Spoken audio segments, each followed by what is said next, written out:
We got. Just wait. Now, what we'll do? I will.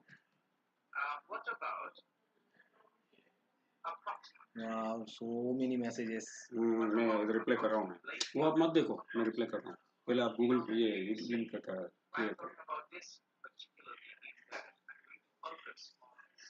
चलेगा ना meeting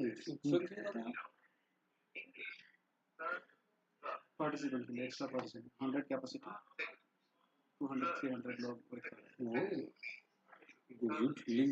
YouTube link sir आप meeting में हैं क्या? नहीं नहीं मैं मीटिंग में नहीं हूँ मैं फिजिक्स में हूँ इसमें करूँ क्या कौन से अकाउंट से है? सेम अकाउंट से दूसरा अकाउंट से करो बोले तो दूसरा नहीं मैं देख रहा हूँ होता है Arjun sir will come if Arjun sir comes except नहीं आता 100 चले गया ना 100 हो गया ना 94 94 94 no okay done please share the attendance and feedback okay it will be shared at the end of the session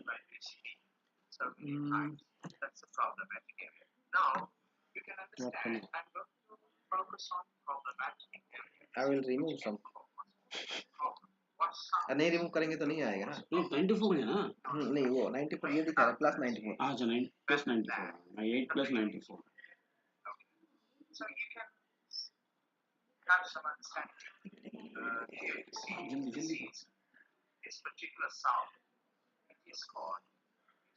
जल्दी जल्दी नहीं नहीं नहीं अच्छा मेरे को वाला पढ़ना मेरा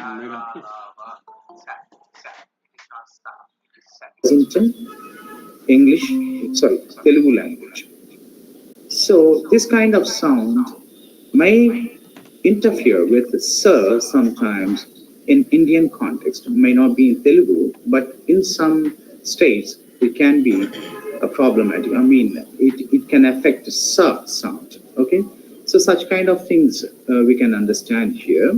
Slide here we have English consonants. Now I have taken English consonants only.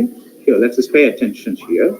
You know, what consonants are more found in English language? Which consonants? Particularly the consonants which are fricatives. So, air hissing sound, air passing sound is frequent in English language. We need to be mindful about it. Okay? Next, you see, another point is that you know these two sounds are different. Yeah, these two sounds. This is third, which is fricative, third, and this is the. So air passing sound should be there. Okay, these two are fricatives, but in Indian context, generally people make them plosives. These are plosives.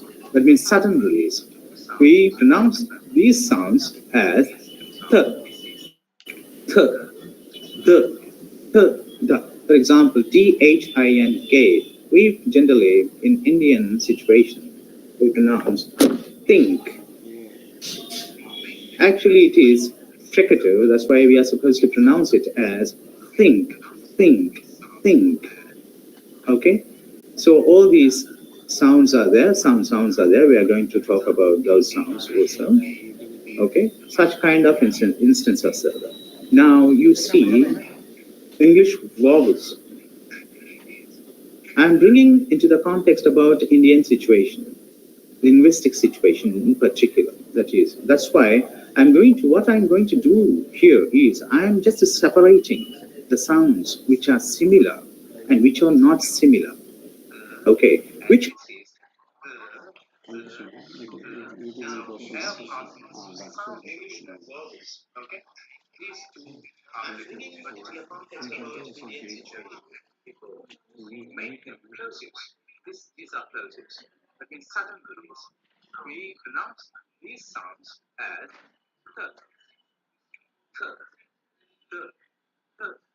for example, THINK, we generally in Indian situation pronounce think. Actually, it is fricative. That's why we are supposed to pronounce it.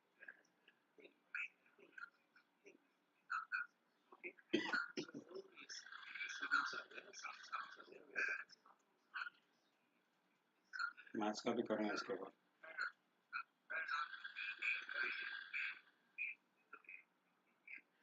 Sound is coming.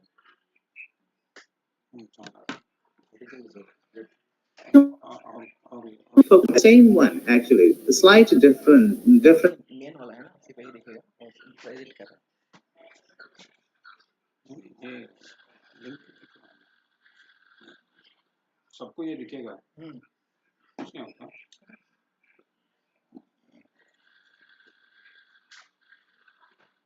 Maths वालों को भी करना कर, आप करते मैं नहीं तो मैं कुछ का मैं भी मैं करता हूँ। ये हो जाए ये पूरा होने दो, आज का मीटिंग होने दो।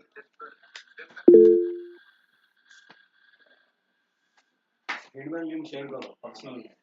मैं इधर इधर तो फिजिक्स में थोड़ा देर, इंग्लिश में थोड़ा देर। सर।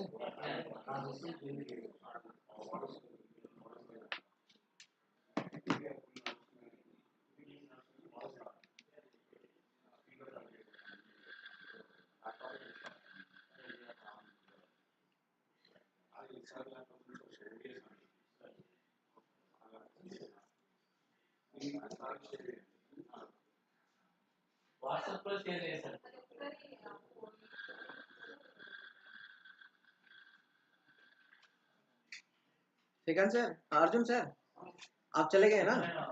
आप दूसरा ज्वाइन किया? आप ज्वाइन मत कीजिए, आप किसी से ज्वाइन है तो इसे बाहर निकाल दिया। आपने एंड कर दिया? मैं दे रहा था, फिर ज्वाइन हो? मैं ज्वाइन होता हूँ यहाँ से। अच्छा, आप कर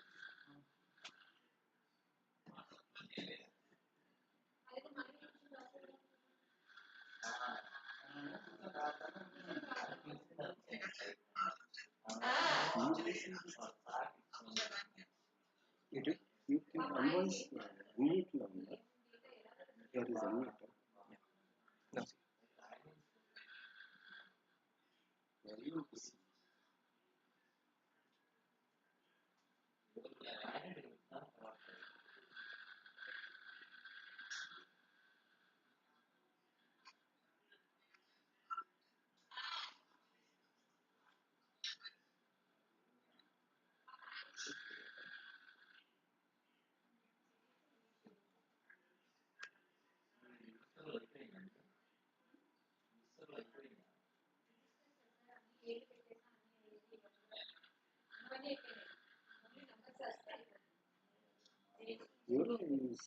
Somebody is unmute.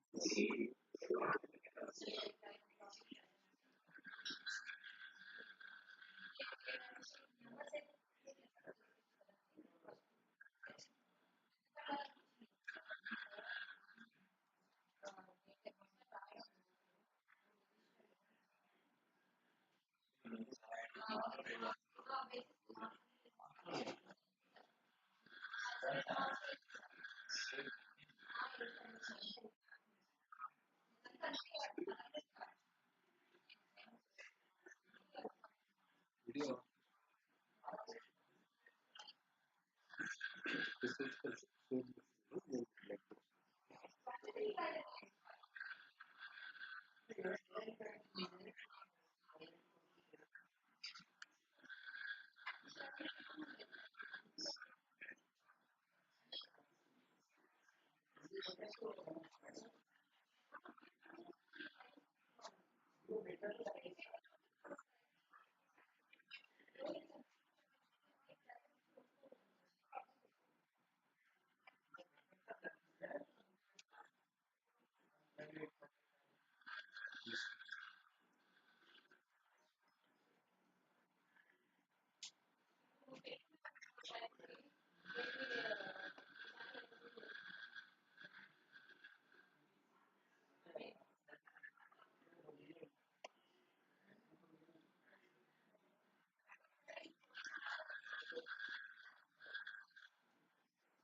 manner is different. The place of articulation is same.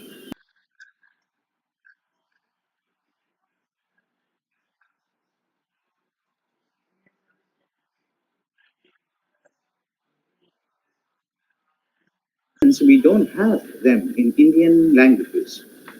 These three are not found in Indian languages.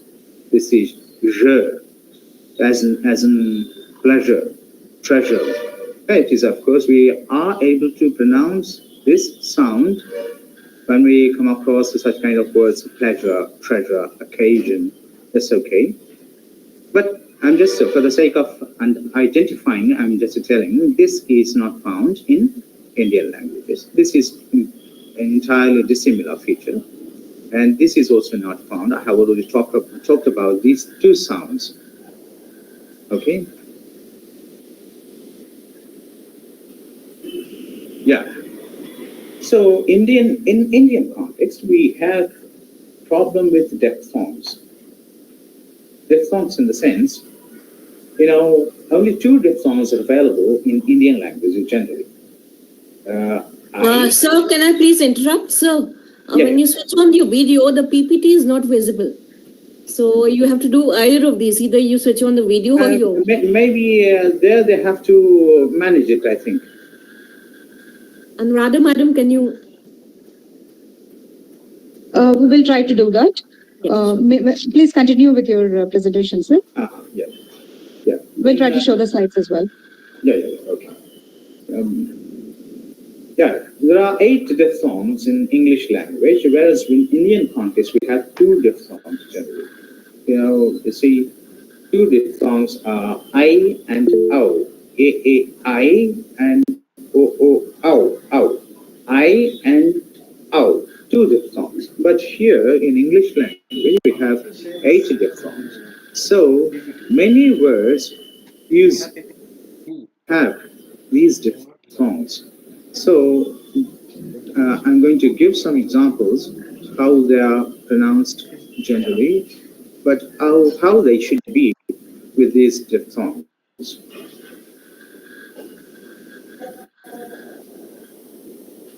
Observe these words. So many speakers generally pronounce these words as tur, serious, no, all, call, make, missed, classes. All these words are generally pronounced like this. But what is going on here? What happens here? How the sound system, after learning the symbols and the articulatory features of those sounds, how should these words be pronounced? See, it is first word. Let us take the first word. It is, if you take the sound system, t, u, a, up to that point. Ta, u, a. U, a is a diphthong, a continuous, a single vowel. It is realized as a single vowel. U, a. Tour. Now it becomes tour. So it should be learned in that manner. So here, what they have used is, that is diphthong. Now, serious, we generally say, if you look into the sound system, that is phonemes, sa, e, a, then it becomes seer, r, e, a, rear. I'm talking about phonemes, so transcription, seer, rear, us. So it becomes serious. Rather than serious, it becomes serious. It's very serious. Second, here, in this word, 2 diphthongs are there. And the third word, a, u, diphthong is there. So it becomes now, rather than no, it becomes no. Apart from these diphthongs, some words have different pronunciation. So all these regular words, common words, must be looked into once again. See, ALL is generally pronounced as all, but if you look into dictionary, you will get O sound, O and O symbol. Now it becomes O. All the students are here. All the participants are here. The same way, C.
Whenever we have such kind of prolongation, it means that generally A. If you have prolongation of the sound A, it means that you are supposed to use diphthong A. So gate, make, fake, something like that, whatever it may be.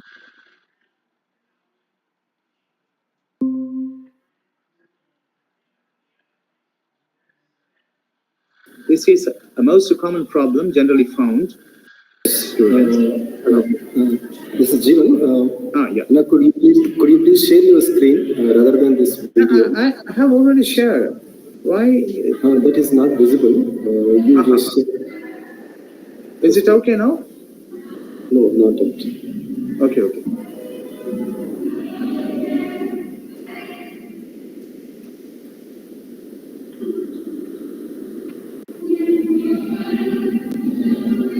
I think both the things not done at a time. You can. I don't know why. It is both the things can be done actually. Maybe some problem with your. Are you getting now? No.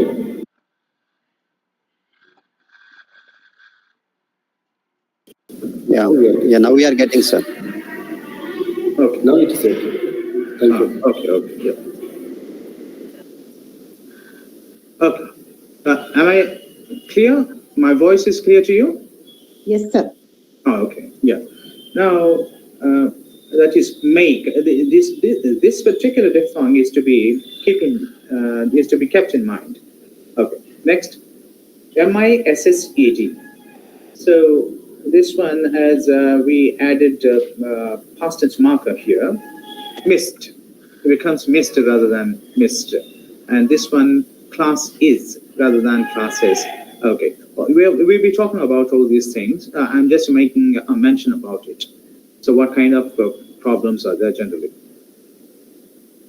Okay. Now let us come to the point of what is voiced and what is voiceless. Voiced is something that if your vocal cords vibrate, the sounds are called voiceless sound. If there's no vibration, those sounds are called voiceless. But this particular point is confusing to many people generally. I'm going to make it clear to you. Here you see, when you pronounce sir, someone asked me to pronounce sir, just a single sound for name. For name is a single unit of sound. When you pronounce sir, it is voiced, but it is voiceless according to theory. Sir, as here, sir is voiceless according to theory. But someone asked me, pronounce sir as voiceless. If I say sir, it becomes voiced. If I say sir, even then it becomes voiced. So what is happening here? Actually, single sounds cannot be easily produced. Phonemes cannot be easily produced, especially consonants. So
on generally voiced and voiceless criterion.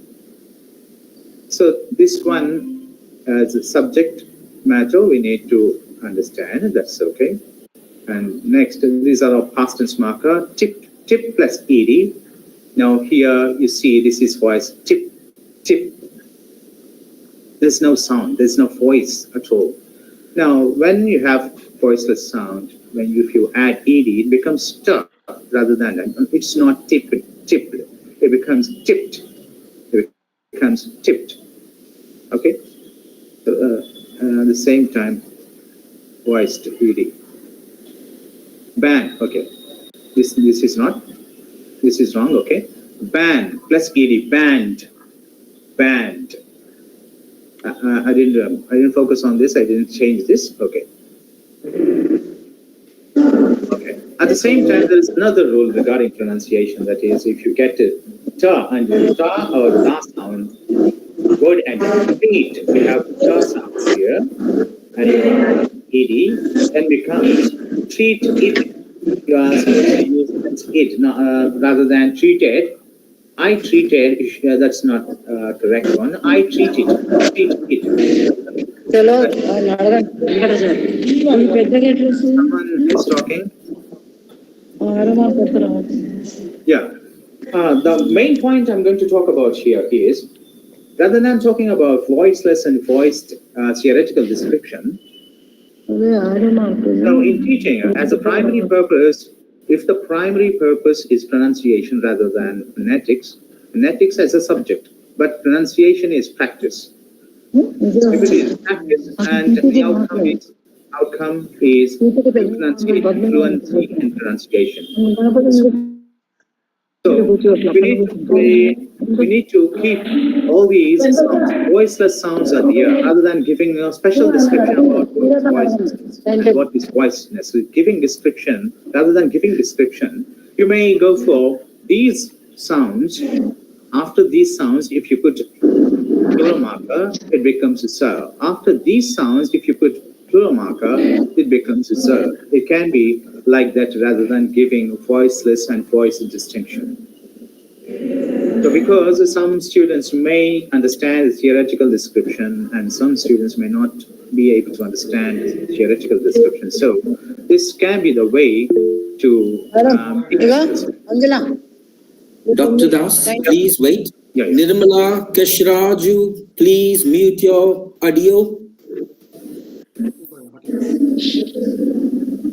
Nirmala Kashraju, please mute your audio. Mute your audio, please. Nirmala Kashraju, please mute your audio, please. Thank you, Dr. Ramachandra. Yeah. Is it clear? Is it okay? Shall I move?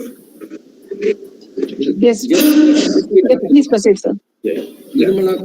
So up to this point, I have talked about names. They can't do that, right? You can delete them. Organizing team can mute them. Mute them.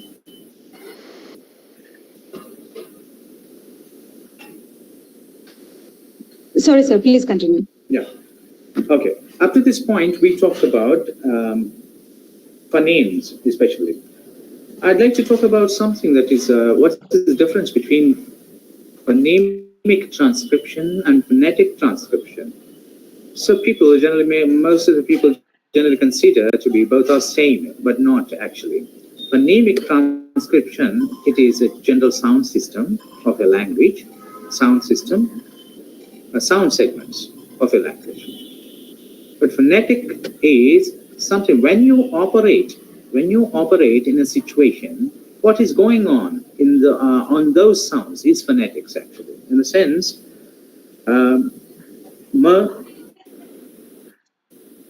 for example, man. Take the word man.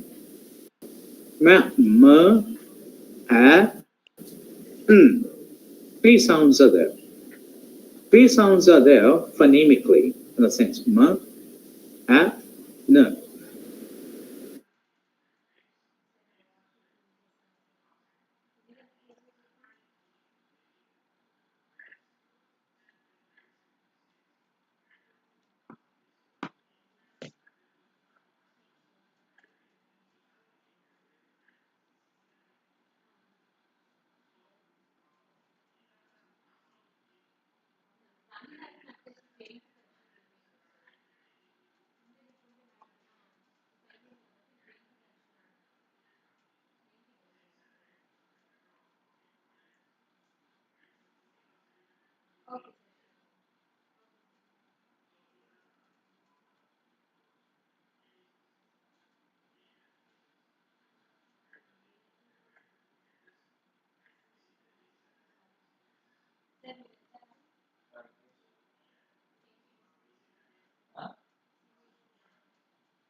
Stress, rhythm, and intonation actually. But I'm coming from intonation to going to stress and rhythm actually, because there's a point in it actually. Because rhythm and stress, when we combine together in terms of speech, they are the parts of intonation actually. They are not separate elements actually. They are parts of intonation. That's why I'm coming from intonation in order to make that point clear to you all. So, in the same way, learning about intonation and learning intonation, two distinct understandings here, different understandings here, you see. Intonation, learning about intonation, you generally learn in terms of their theoretical aspects, and some understanding about intonation is applicable to every language, and there is a linguistic purpose of using it, etc., etc. But when coming to the point of learning, it needs to be much more than that. Generally, it is a systemic network we need to understand. Systemic network means it is connected to many aspects. Intonation is connected to many aspects because it is a meaning-making system of any language. And it should be practical application in context rather than isolated sentences. So we need to be able to understand about this point. And at the same time, intonation is specific to languages. Languages in the sense, every language uses intonation, that is one thing. Specific intonation patterns are specific to some languages, in a sense.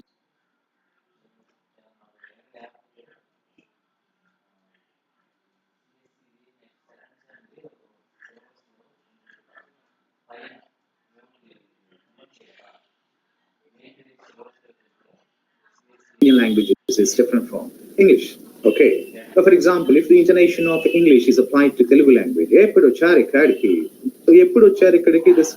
is a Telugu sentence with our own intonation pattern specific to our language. If someone or some Englishman speaks Telugu language, then he applies his intonation, something like it becomes like that.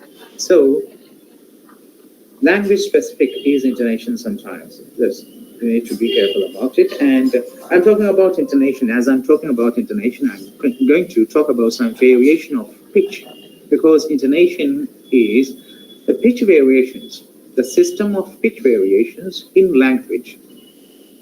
What happens in language? How they are changing patterns, the pitch patterns especially, and what kind of meaning is emerging there. So I have given some examples. He is an intelligent. Now it is a statement. He is an intelligent. So some falling term I have used intelligent. He is an intelligent. Question. If it is a polar question in the sense, yes, no type question. He is an intelligent. He is an intelligent. Question.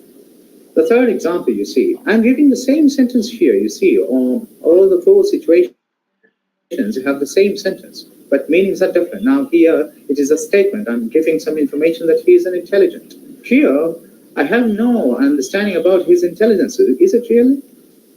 He's an intelligent? So I'm questioning this one here. Now here, he's an intelligent.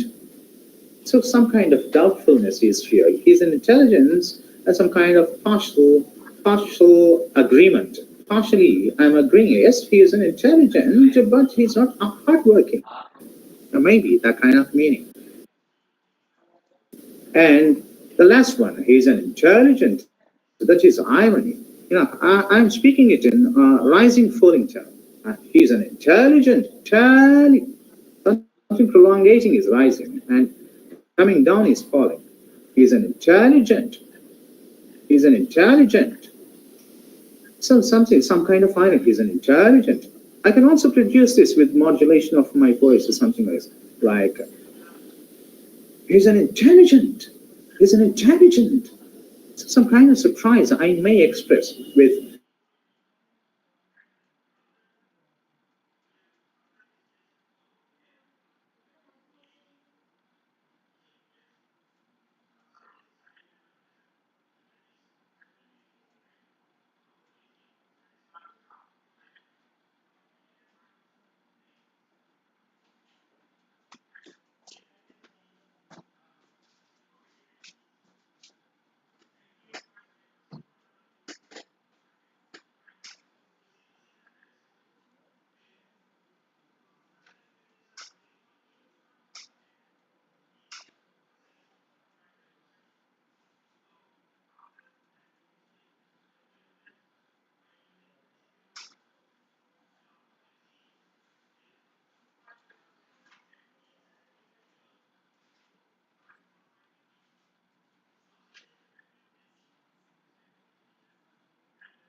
Aristotle gave a system of intonation. Paul Tench gave a system of intonation.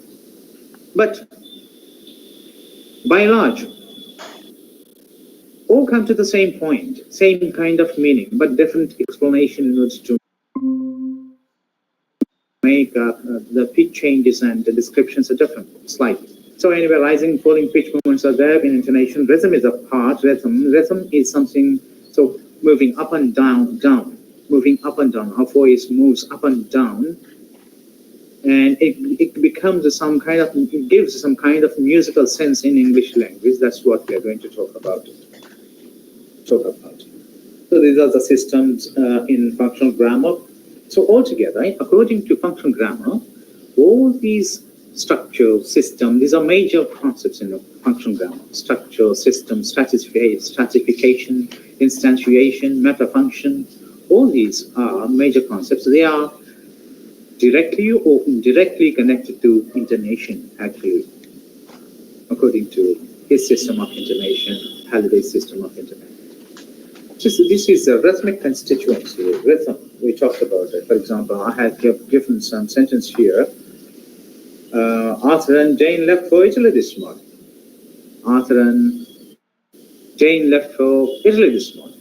So, rhythmic constituency is different in English language. Rhythmic constituency is different in Indian languages. We need to be mindful about it. You see, rhythmic constituency. Constituency is nothing but ordering. Okay, so putting together in an order. That is constituency. What happens in Indian languages? We feel, we sense word level boundary in Indian languages. Every word is separate one in Indian context of intonation. But here, in English, it is slightly different. It is not word, the sense of word boundary is not clear here. Sense of, when we speak, the sense of foot boundary is important. Foot boundary, foot is something. Up to this point, it is a foot. Arthur and, so I combine up to this point. Here, Arthur and, I don't say Arthur and Jane. No, Arthur and Jane left for Italy this morning. Arthur and Jane left for Italy this morning. So all these are different ones. Now, according to the feet here, now it is a foot. Arthur and Jane left for is a foot. And Italy this is a foot. Morning is a foot, another foot. Okay? Altogether, this one make feet. Now it becomes rhythmic feet. That is what happens in English language. Arthur and Jane left for Italy this morning. This is the rhythmic constituency of English language. So come to the network of rhythm and intonation. What do we need actually? Rhythm and intonation. We want to get into our speech. What points are to be our focus? Phoneme segments, we know consonant and vowels. And next, syllabification. We need to understand syllabification.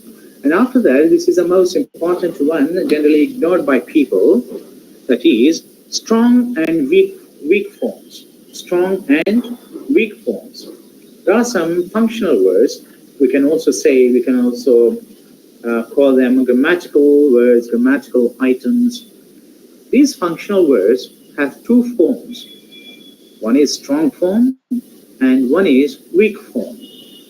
The strong forms are not generally used except for special significance according to situation. Except for special significance according to situation. Generally, 99% of the forms are weak forms, generally. But in Indian context, generally, people use strong forms.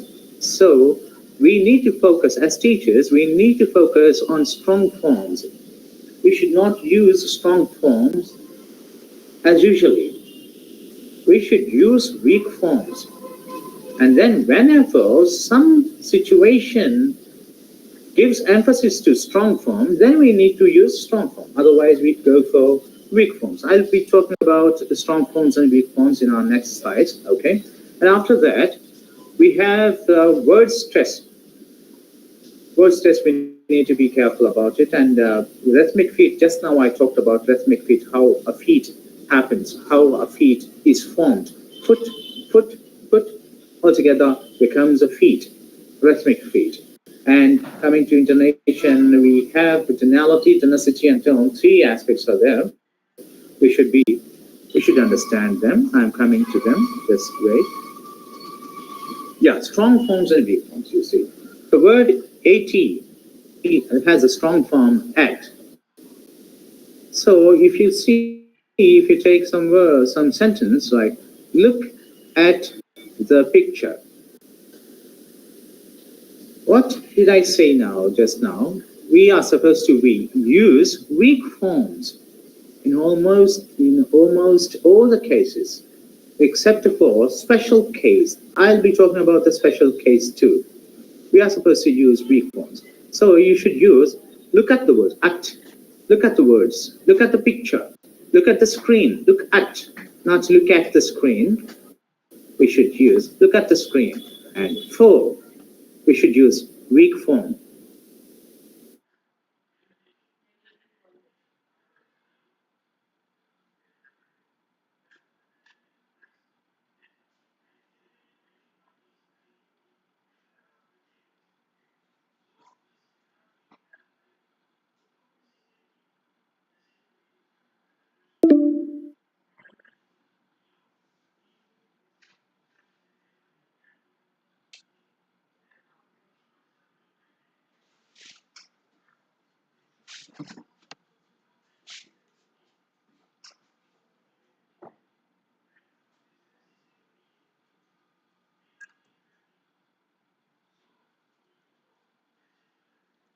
There's a special meaning, actually.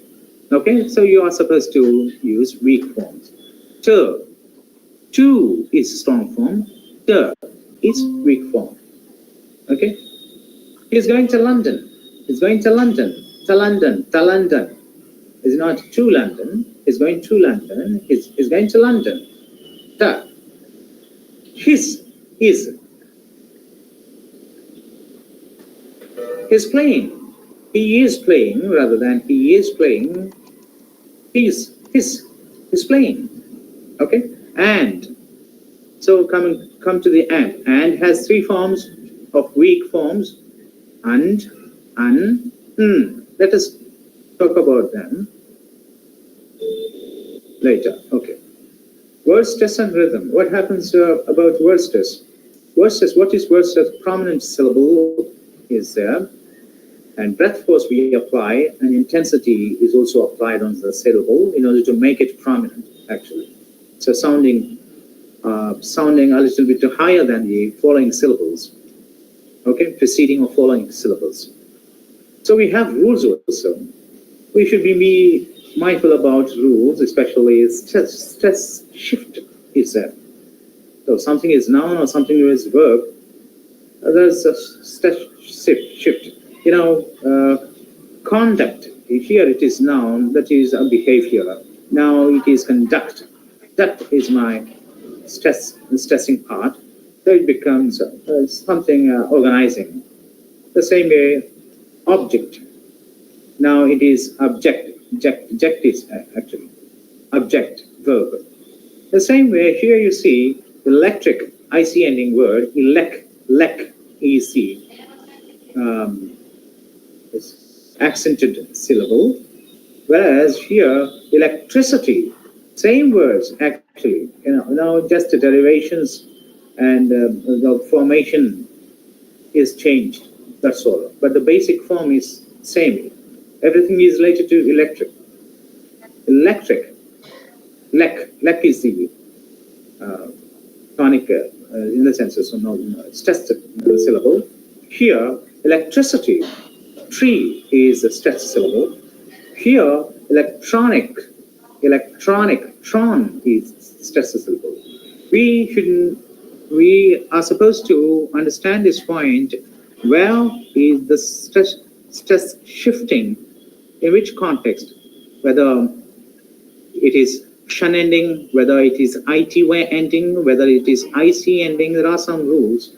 We need to follow them. We need to give account of it to the students too. and all these contribute to rhythmic foot. Okay, and a foot and time, I'd like to make a mention about at this point. Each foot in a tonic segment, for example, Arthur and Jane left for Italy this morning. No, Arthur and Jane left for Italy this morning. Arthur and Jane left for Italy this morning. All these three, or all these feet, okay, each foot is roughly equal to another one. Each foot is roughly equal to another one in terms of time. That frames the rhythm in English language.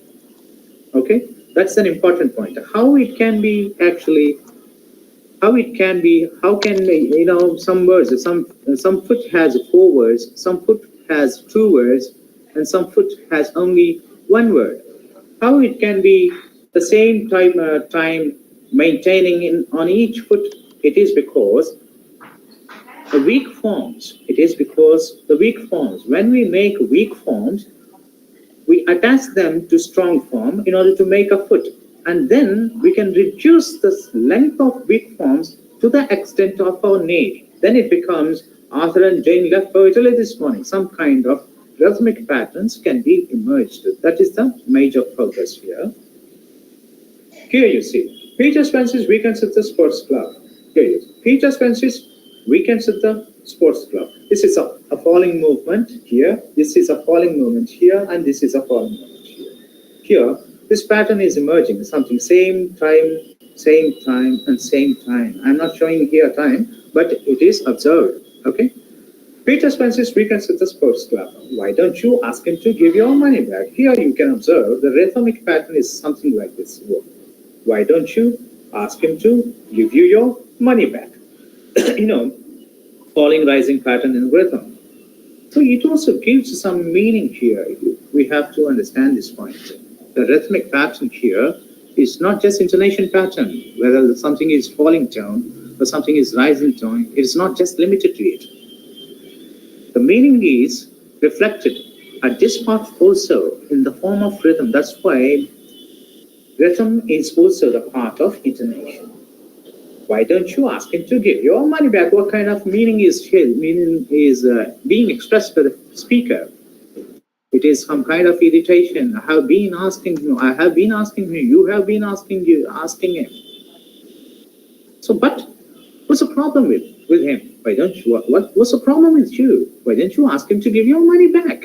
Something like this. Some kind of irritational tone of voice can be reflected through rhythm. Okay. So here I have given something regarding rhythm. Bread and butter is my breakfast. Bread and butter is my breakfast. So I have spoken this entire, all these words, within a foot. Bread and breakfast is my breakfast. Bread and butter is my breakfast. So after this point is 1 feet, and after this point is another feet. I can make it like this here, even, why I have used, very weak form here. You see, what is a weak form I have used? Just bread and, not bread and.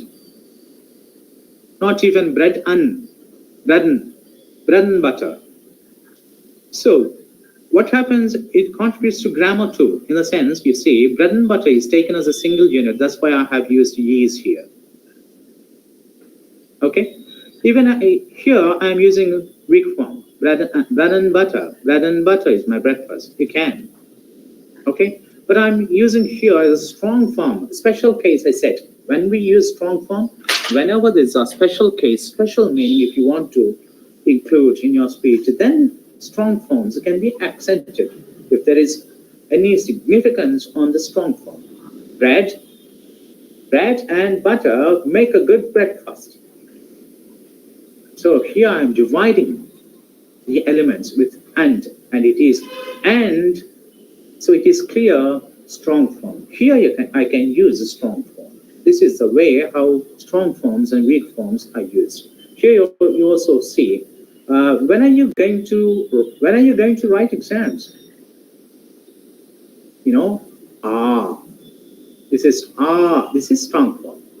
You, this is strong form. If I use like that, but I'm not using like that. When are you? Ah, this is not here, weak form.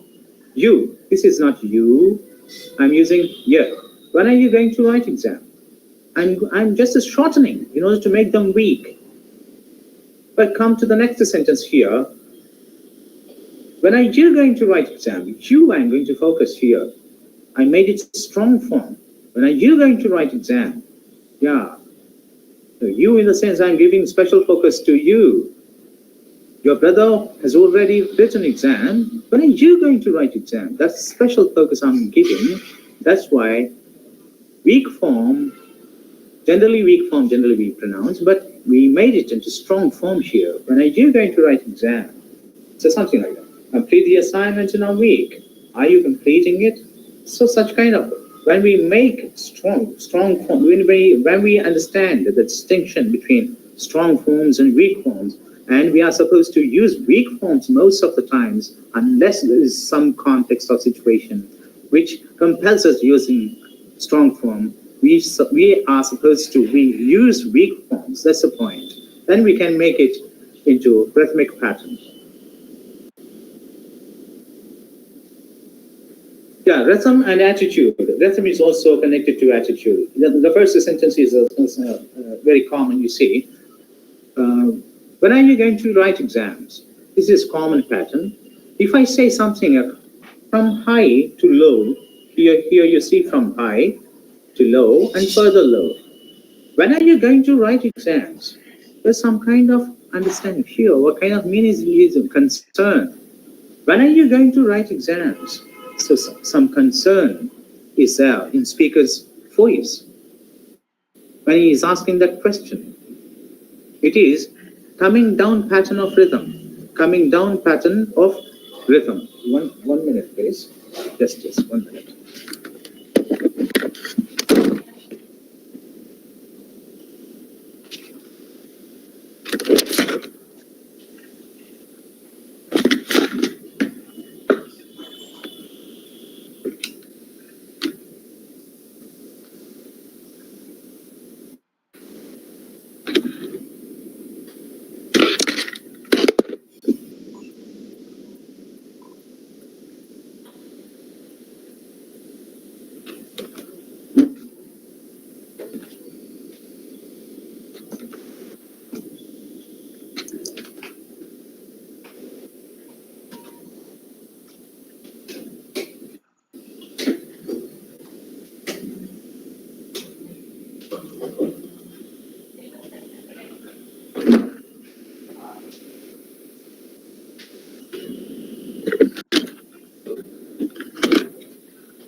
Is it okay?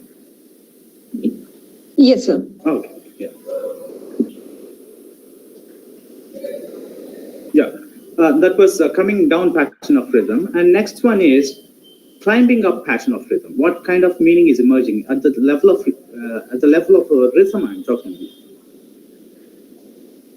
When are you going to write exams? When are you going to write exams? Forceful, admonishing kind of voice here, because we are going up here. When are you going to write exams? And coming down here from high for I'm using here. You see, some kind of admonishing sense, admonishing some child. So same thing, rhythm and attitude. So yeah, I talked about food does not have any restriction about word boundaries. I said food has the boundary of food boundary. We should be sensible about food boundary rather than word boundaries.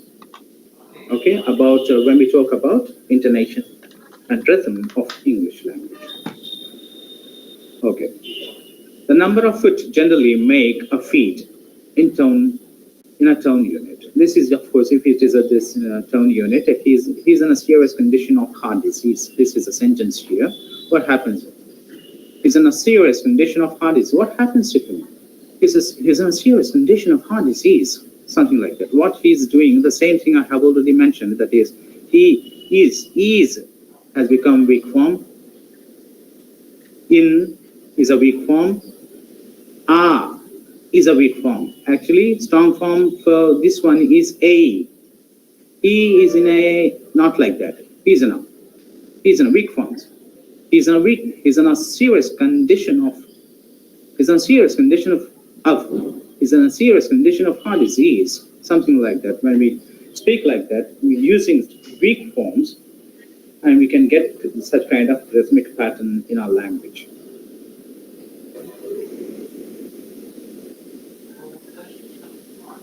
Yeah, what happens? Speech functions and tones actually are generally found falling and rising tone and fall, rise and rise, fall. All these tones are generally found in every language, like that in English also. But what happens in the system of English language is that it is clear cut, actually.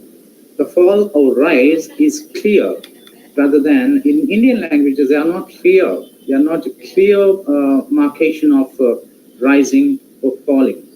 Okay, we need to observe that thing. Here you see, my brother lives in London. Okay, well, why it is not clearly marked in the sense, when we talk generally, if you don't want to use pronunciation as native speakers, generally, my brother lives in London, like that we say. The same thing, we have also used falling tone, but it is clear enough to observe in English language. My brother lives in London. It is clear. I'll attend the meeting. It is clear. Otherwise, if you speak normally, I will attend the meeting. It becomes like that. Okay? I'll attend the meeting. We wrote examinations. The same way. That's no type question. Does he live in London? London? Will you attend the meeting? One thing we need to understand is that about rising tone, wherever we fix the rising tone, not only rising tone, falling tone, or rising tone, whatever it may be, if you're using rising tone here on you, it continues till the end with rising. It continues till the end with rising. You see, will you attend the meeting? Will you attend the meeting? If I'm focusing on this word, you. Will you attend the meeting? Will you attend the meeting? Something that goes up from you. But in Indian languages, it is not so. Who could attend our meeting key? Key is a special element of rising focus in Telugu language, or generally in many Indian languages. But in English, the system, I'm telling you that we need to focus on the system, what happens in the system. So that whenever we use rising tone, if you are using rising tone here, it should be continuous till the end, rising. There's no coming down at all. That's what I mean to say here. A falling tone, where does your brother live? Okay? These are the field speech functions, the falling tone, rising tone, all these things are there here. Of course, the commands generally take falling tone. Write a letter. Don't come late. First apply for a job. So all these are falling tones depending on the context. I'm changing the modulation of my voice, you see. Why I'm changing? In order to suit it to the context. Write a letter. General context, okay? You don't come late. Warning context of warning something. First apply for a job, irritational one, and at the same time giving some command. First apply for a job, so irritated and giving some command. So all these meanings are there apart from falling. Falling is generally used, and apart from I have created some kind of attitude in that context. And request rising tone generally. Would you please do this for me? As I mentioned just now, here, the tonic accent is here and it is rising, so it should continue to till the end, till me. Would you do this for me? Would you do this for me? Something. Otherwise, people, what with the influence of Telugu influence or other languages influence, mother tongue influence, would you do this for me? Becomes like this, always. We use it always. Would you do this for me? But it is not so. What is your focus actually? If my focus is do, I should come from here. I should use my tone from here till the end. But what we do is, we focus normally because of influence, mother tongue pull. We come to the last part. Could you do this for me? We come here. That's the point. I want to make it a mention about it. Could you wait for some time? Okay. All these are rising tone, low rising tone, in order to make it to some soft asking question, or soft in terms of requesting. These are the general basic forms of rhythm and intonation. This is fall, and this is common pattern. Peter Spencer's weekends, it's a first breath, something like that. Okay, this is rising. This is the tone, rhythmic feet, and we come down lightly to the rhythmic feet and go up. This is the pattern, general basic pattern. Okay, this is all about